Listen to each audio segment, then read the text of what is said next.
can this atrocity be stopped? I say there should be no trust whatsoever put in the capitalist establishment to solve this problem.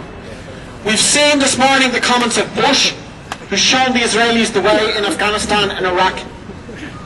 We've heard nothing from Obama, not a word, complete silence.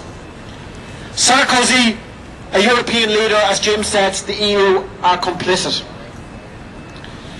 It's up to the ordinary people to solve this problem. The Palestinian people have a right to an armed resistance against this occupation. Many people would see the rocket attacks as the best method of resistance against what the Israeli regime are doing. However, the rocket attacks will not defeat the Israeli state, and on the contrary, can assist the Israeli government in winning the support of the Israeli population for their methods. I would say that every gain that has been made in the Palestinian struggle has resulted from the mobilization of the mass of Palestinian people, and that is the way to go. The demonstrations need to be escalated in the Middle East and internationally, including in this country. That could include and should include the mass of ordinary people in Gaza and on the Egyptian side of the wall, ripping down the frontier that imprisons the people of Gaza at the border between Gaza and Rafah in Egypt. And it also, we would hope, we haven't seen it yet, but we would hope that it will come, demonstrations by ordinary Israelis on the Israeli side of the border in protest against what their government is doing. In conclusion, I would hope that such a movement could be a step towards defeating the Israeli government and forcing a climb down on these attacks, and also a step towards the building of independent workers' organisations throughout the Middle East to defend working people and the poor, and a step towards the overthrow of all the capitalist regimes in the region and their replacements with governments representing working people and poor people, to put an end to this cycle of violence and to run society for the needs of ordinary people. Thank you.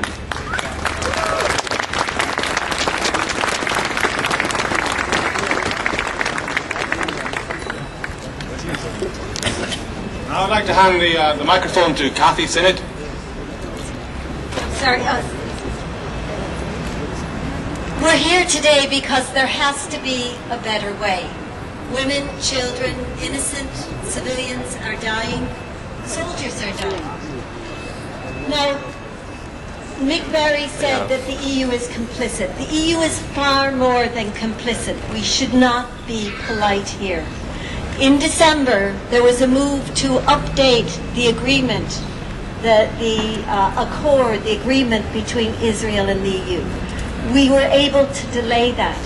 We need all your help to ensure that when that agreement comes back on the table in the new year, that everything that has happened over Christmas feeds into a relationship that insists on peace, that insists on negotiation and not the gun.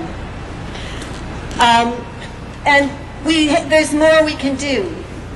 Our own minister, we don't have Lisbon, which means that our minister does have the power to step out. Our foreign minister, our Cork minister, Micheál Martin, does have the power. He says that he wants negotiation, he wants a ceasefire.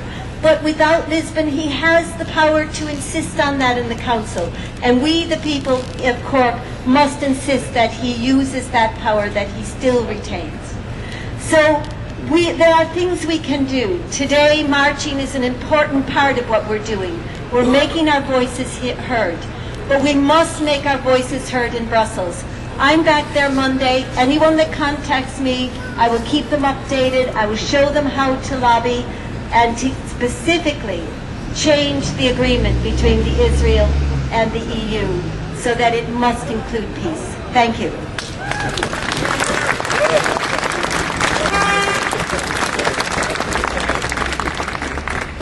Thank you, Cathy. For those of you who don't know, that was Cathy Sinnott, a member of the European Parliament. Some of us last year, during the Lisbon election, voted no during the Lisbon referendum, voted no on that referendum. And some of us had various reasons. I voted no to Lisbon, and I will vote no again, precisely because at the moment, even though our government does not take advantage of the fact that we are allowed to have an independent foreign policy. When we do, if Lisbon does go ahead, there will be no independent foreign policy, and there will be no democratic input into the fact that your taxes and mine are actually being paid to support the Israeli siege on Gaza. I don't know how many of you know that there are staff standing on the border between Egypt and Gaza whose salaries are paid for by your taxes and by mine. They are helping to enforce the siege on Gaza. They are acting on instructions over the telephone by Israeli officers who are supervising their actions at the border. We are complicit by paying taxes to the European Union in enforcing the siege of Gaza. Okay, so that's enough from me. Let's hand over to our next elected speaker, and standing beside me we have Kieran Lynch from the Labour Party.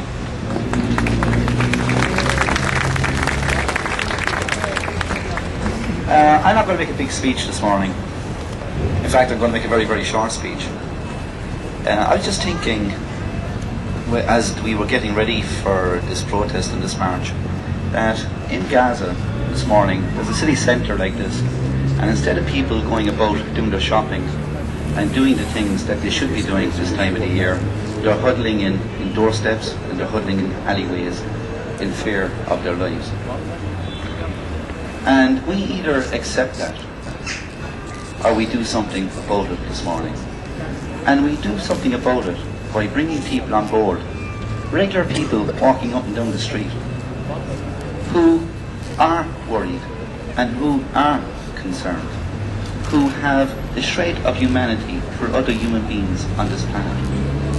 What is happening in Gaza is fundamentally wrong. It's not the position, whether you're pro-American or anti-American. What is happening there is wrong. And our job is to get the message out there that it is wrong under every circumstance and that we want it to stop, and to stop now. And if I can just, for maybe just a few moments, ask everyone here just to stop. We'll have 1 minute's silence for those who have died so far, and unfortunately, before this protest is over today, there will be other people dead as well, and that is what we need to stop. So if I could just ask you for a minute of your time and a minute of your silence, please. Thank you.